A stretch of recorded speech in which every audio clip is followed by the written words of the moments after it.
அனைவருக்கும் வணக்கம். தெய்வீக பலன்கள் சேனல் சார்பாக தங்களை அன்புடன் வரவேற்கிறோம்.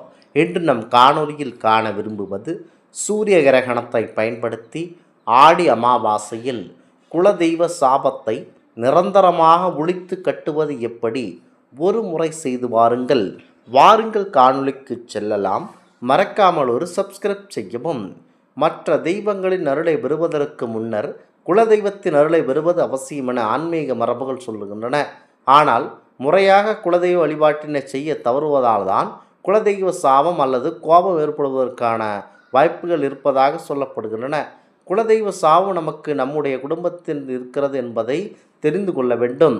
குலதெய்வ சாபத்தில் இருந்து விடுபட என்ன செய்ய வேண்டும், என்ன செய்தால் குலதெய்வம் மனம் குளிர்ந்து நம்மை ஆசிர்வதிக்கும் என்பதை தெரிந்து கொண்டு செயல்பட வேண்டும். அப்படி குலதெய்வம் மனம் குளிர வேண்டுமென்றால் இந்த ஆடி அமாவாசையான இந்த சூரிய கிரகணத்தில் வரும் இந்த ஆடி அமாவாசையை பயன்படுத்தி கொள்ளுங்கள். ஏனென்றால் எந்த அளவிற்கு தீய சக்திகளின் தாக்கம் இன்றைய நாட்கள் இருக்கிறதோ அதைவிட ஒரு மடங்கு அழகு அதிகமாக நம்முடைய காவல் தெய்வங்களுக்கு இருக்கின்றன. ஆகவே இன்றைய நாட்களில் தான் திருஷ்டி சுற்றி போடுதல், முக்கியமாக இந்த கண்ணீர் கழித்தல், திருஷ்டிக்கான பரிகாரங்களை இந்த நாட்களில்தான் செய்வார்கள். அதிலும் இந்த ஆடி அமாவாசையும் சூரிய கிரகணமும் நிகழும் இந்த நேரத்தில் முக்கியமாக குலதெய்வத்தை வழிபட வேண்டும். சூரிய பகவானை தந்தைக்குரிய ஸ்தானத்திலும் சந்திர பகவானை தாய்க்குரிய ஸ்தானத்திலும் இந்த கிரகணம் நிகழும் நேரத்தில் குலதெய்வத்திற்கான அருளும் நமக்கு கண்டிப்பாக கிடைக்கும் என சொல்லப்படுகிறது. குலதெய்வத்தை வணங்க மறந்து விடுவதனால் குலதெய்வத்தின் சாபம் அல்லது கோபம் ஏற்படுவதாக சொல்லப்படுகிறது.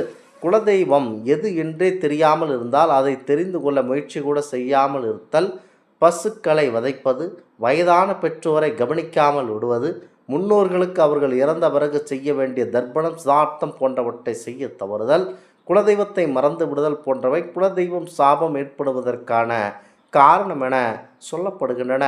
குடும்பத்தில் தொடர் தடைகள், ஒற்றுமையின்மை மற்றும் வழிபாட்டு தவறுகளால் ஏற்படும் குலதெய்வத்தின் கோபம் அல்லது சாபம் இருக்கிறது என அர்த்தம்.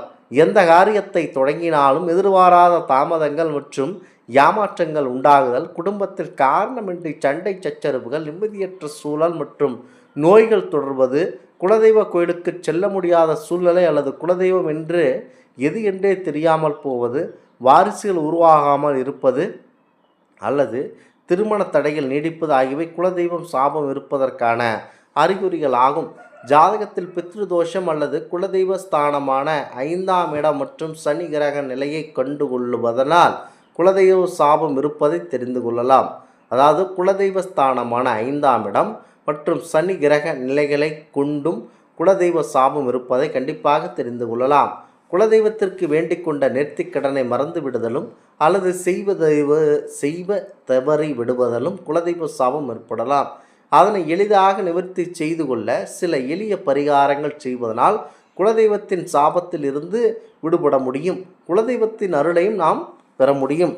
அதற்கு ஒன்றுதான் இந்த சூரிய கிரகணம் நேரமாகும். அதிலும் இந்த ஆடி அமாவாசையானது இந்த நாட்கள் மாபெரும் சக்தி வாய்ந்ததாக இருக்கின்றன. இன்றைய நேரத்தில் இரவு நேரத்தில் கிரகணம் வருவதனால் இந்த பூஜையை இரவு நேரத்தில் செய்வது இன்னும் கூடுதல் சிறப்பம்சத்தை தரும். பூஜை அறைக்கு முன்பாக நின்று குலதெய்வத்தை மனதார நினைத்து நேர்த்திக்கடனை தவறாமல் செலுத்தி விடுகிறோம், ஏதேனும் தவறு செய்தால் மன்னித்து விடுங்கள் என மனதார வேண்டிக் கொண்டு ஒரு சுத்தமான மஞ்சள் துணியில் ₹1 நாணயத்துடன் சிறிதளவு பச்சை கற்பூரத்தை சேர்த்து முடித்து அதனை குலதெய்வத்தின் படத்திற்கு முன்பு வைத்து விடுங்கள். இதை கிரகண நேரம் ஆரம்பிக்கும் போது செய்ய வேண்டும். இப்படி செய்வதனால் குலதெய்வ சாபம் நீங்கி வளம் பெறலாம். ஒருவேளையே உங்களுக்கு நேரம் கிடைக்கும் பொழுது குடும்பத்துடன் குலதெய்வ கோவிலுக்கு சென்று நேர்த்திக்கடனும் இந்த காணிக்கையும் சேர்த்து குலதெய்வ கோவில் செலுத்தி விடுங்கள். மற்றொரு பரிகாரமாக பூஜை அறையை அலங்காரம் செய்துவிட்டு குலதெய்வ திருவுருவ படத்திற்கு முன்பு ஒரு டம்ளர் தண்ணீர் வைத்து ஒரு விளக்கை ஏற்றி வைக்க வேண்டும். ஒரு தாம்பூலத்தட்டில் ஒரு மஞ்சள் துளியில் மேல் ஒரு கைப்பிடி அளவு சில்லறை காசுகளை வைத்து முடிச்சு போட்டு கொள்ளுங்கள். பிறகு உங்களுடைய குலதெய்வத்தின் பெயரை 27 முறை உச்சரிக்க வேண்டும். அடுத்து குலதெய்வ சாகம் நீங்குவதற்காக சித்தர்களால் அலுவலப்பட்ட ஒரு மந்திரம் இருக்கிறது.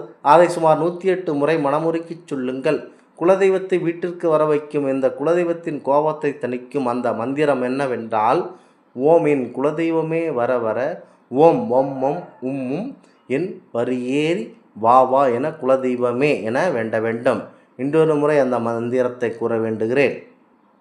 ஓம் என் குலதெய்வமே வர வர, ஓம் வம் வம் உம் என் பரியேறி வா வா என் குலதெய்வமே.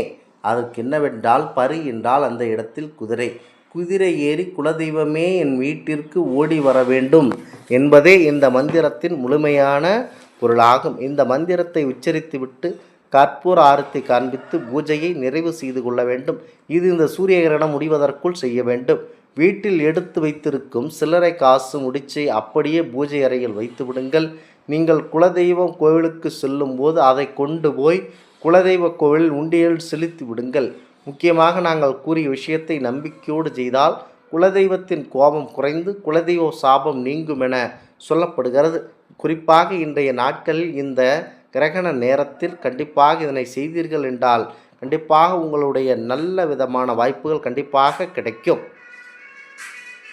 குறிப்பாக இந்த சூரிய கிரகணமானது முக்கியமாக 12ஆம் தேதி நடக்கவில்லை. சூரிய கிரகணம் அன்றைய நாளில் இரவு 9:04 தொடங்கி ஆகஸ்ட் மாதம் 13ஆம் தேதி அதிகாலை 1:27 வரை நீடிக்கிறது.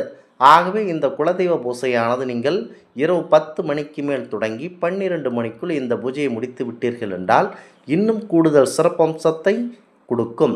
இந்த கிரகணமானது இந்தியாவில் தெரியாது என்பதனால் சூதக காலம், அதாவது கிரகண தீட்டு நேரம் பொருந்தாது. இருப்பினும் சில ராசிகளுக்கு பாதகமான தாக்கத்தை சந்திக்க வாய்ப்புகள் உண்டு. முக்கியமாக இதில் முக்கியத்துவம் வாய்ந்த இந்த நேரத்தில், அதாவது இரவு 9 மணிக்கு மேல் நம்முடைய பரம்பொருள் கணபதியை முதலில் வணங்கிவிட்டு அதன் பிறகு குலதெய்வத்தை மனதில் நினைத்து கொண்டு வழிபட வேண்டும். இவ்வாறு வழிபட்டீர்கள் என்றால் உங்களுக்கு இருக்கக்கூடிய பிரச்சனைகள், குலதெய்வ சாபம், குலதெய்வத்தினால் கிடைக்கக்கூடிய அருள் அனைத்தும் உங்களுக்கு கண்டிப்பாக கிடைத்துவிடும். அந்த சாபம், குலதெய்வத்தினுடைய சாபம் நீங்கிவிடும். இந்த ஆன்மீக தகவல் உங்களுக்கு பிடித்து இருந்தால் தெய்வீக பலன்கள் சேனலை கண்டிப்பாக சப்ஸ்கிரைப் செய்து கொள்ளவும். மீண்டும் ஒரு நல்லதொரு காணொளியில் உங்களை சந்திக்கிறோம். நன்றி, வணக்கம்.